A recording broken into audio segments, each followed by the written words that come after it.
on the topic pollination. So first of all, I will explain you the definition of pollination. What is pollination?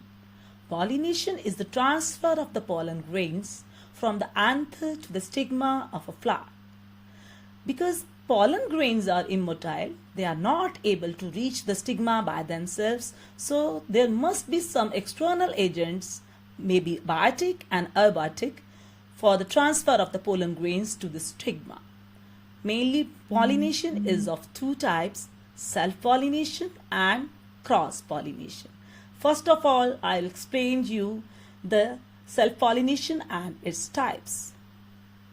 Self-pollination is further divided into two types, autogamy and geitonogamy. So self-pollination is the transfer of the pollen grains from the anther of the flower to the stigma of either the same or genetically similar flower. So accordingly, self-pollination mainly is of two types, autogamy and geitonogamy. So what happens in autogamy?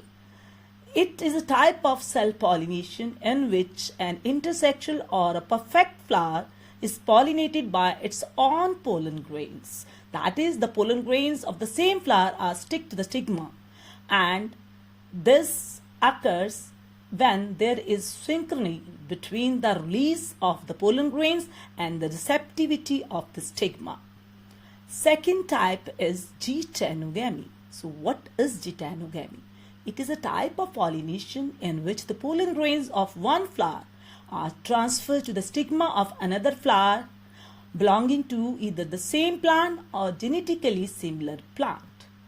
So, geitonogamy shows some modifications similar to that found in cross-pollination. That is, in this, one flower just release the pollen grains and stick to the another flower of the same plant or genetically similar plant. Second type is cross-pollination. It is also known as xenogamy or allogamy. What is cross-pollination? It is a transfer of the pollen grains from anther of the stamen to the stigma of another flower of genetically different type. Cross-pollination is performed with the help of external agents. They may be biotic as well as abiotic. That is, they may be insects, animals, or they may be wind, water, etc. Thank you.